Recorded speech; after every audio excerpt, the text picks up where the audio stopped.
just saying who came over from wherever they came from. I assumed Europe, right? And everybody's like, okay, I'm Italian, I'm Greek, and I was like, I know I'm Irish, but when did they actually come over? And who else in the family came over from Europe? And how do I find that out? But along the way, you run into very interesting stories. And one thing I would say that struck me is you have 4 grandparents. That part was pretty easy. Then it goes to 8, then 16. And when you go back, pretty soon you're looking for hundreds of people. It's like, wow, it blows up really fast. But so I guess my question here is, what do you guys, some of you probably have already done as much of this as I have, but what are you trying to learn? Oh, we're trying to find out, and we know her name, and we're not sure where she was born, we think so, but his grandmother. Yeah. Because we always, and we've gone to Wilkes-Barre, Pennsylvania, but there was a flood, so the records are gone. Yeah. And so, like, trying to find her, because he always thought that he was French Canadian, but and she's she was really- from Ireland. But she's from Ireland. Yeah. So, like, we found that out, and we still can't find Kate. Like, we can find, we're trying to find Kate LaValle is her name, and that's one of our big things.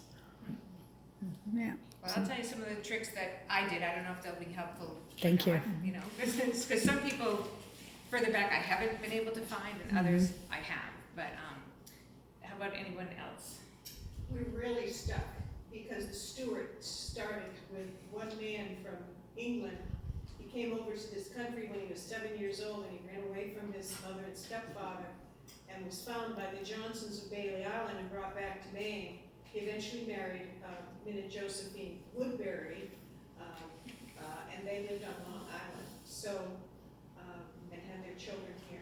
So we're trying to find his, I think we know his parents, but we cannot find anything. I'm gonna have to go to some expert. So if you know how to contact someone in Europe or England, that would be helpful. If there's a resource of some sort. Yeah. Might be. It's like us, we've got to go to Ireland, we think, because we think her father's name was Patrick, but we're not sure.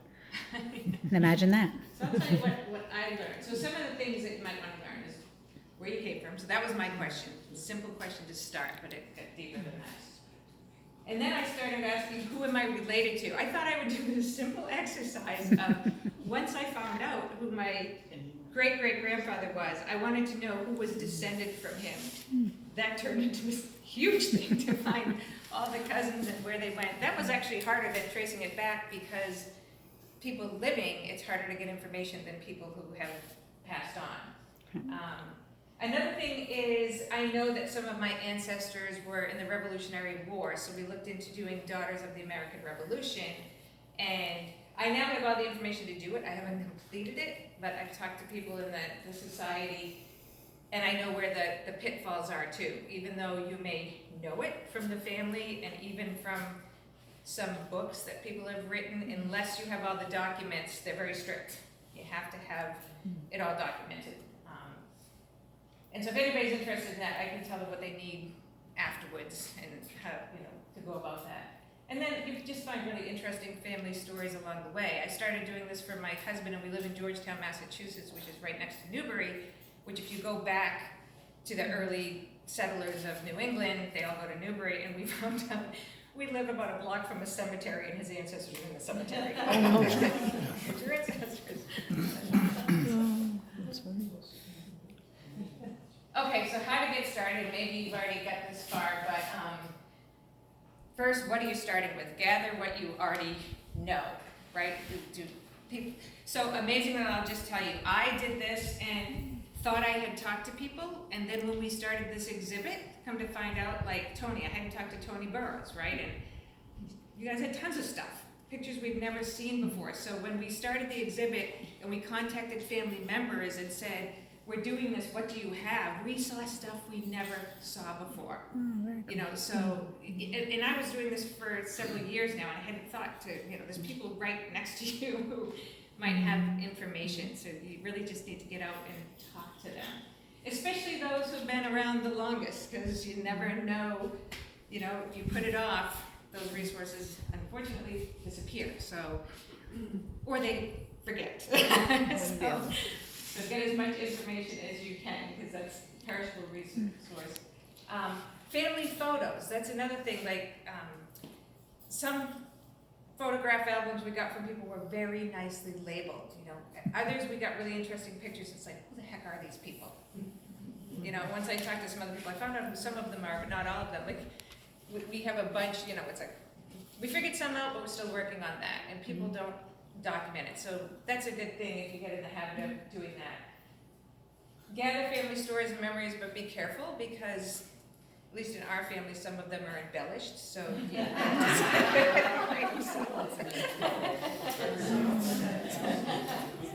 So you want to kind of Imagine that.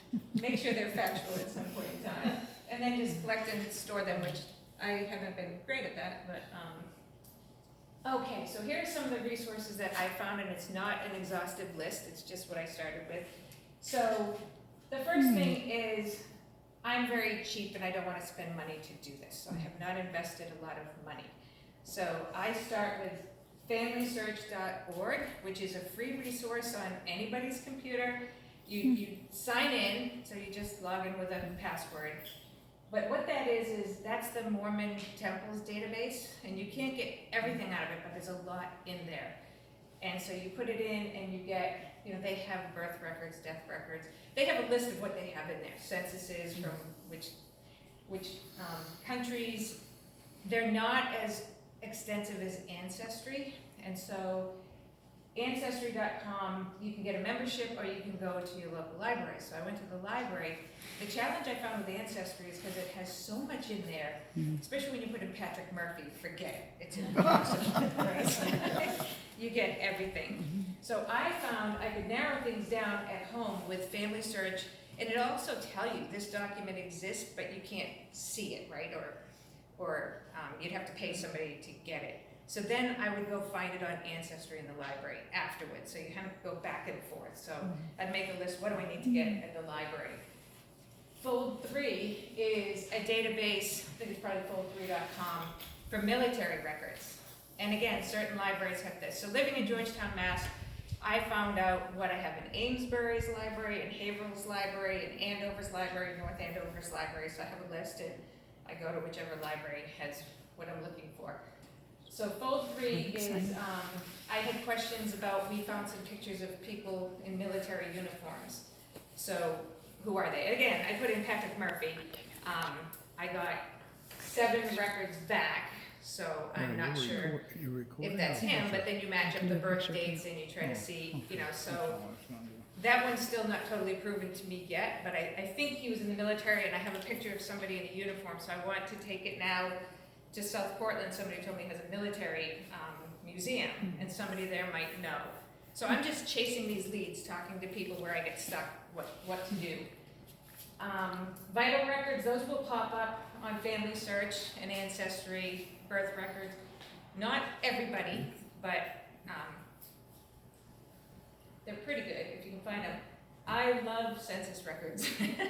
I don't know if I've just been lucky with my family, but I get a lot of information there. There's immigration naturalization records, like I said, military with fold 3. Then there's family trees. So I will just, when I come with a pair of people and I find they're married or whatever, I'll Google their names. Like I just put them in, what's known about them. And if you have a town, that's even better. And there's, what pops up is this site called, it's just called Genie. And I'll show you a picture of what it brings up. And so that's information that people have put in about what they've learned. So it's not, what do you call it, validated. So to me it's a lead, right? And there's family trees in there that says who their father is and things. So it's a start. You know, then you have to go back and make sure it's real, because when people put it in, you'll find they make mistakes. But to me it's just a lead. Cheryl, did you get Find My Past? Oh, Find My Past. So that, I haven't used that. The reason I popped that up there was I had a little instruction thing on my computer about Ireland and how to find Irish records. And at the bottom, it was an advertisement for Find My Past. So I'm not sure if it's just Irish or whatever, but it is a website you can find. Before we leave this, in resources, I'd just like to point out that the ancestry version for local libraries. We have it, of course, here, but you can get it on the Wi-Fi. So the library doesn't have to be open. You don't need any special Oh, good. sign in. You just hook up to the Wi-Fi and you can get to that site. Oh, great. Wow. Okay, then other things, obituaries are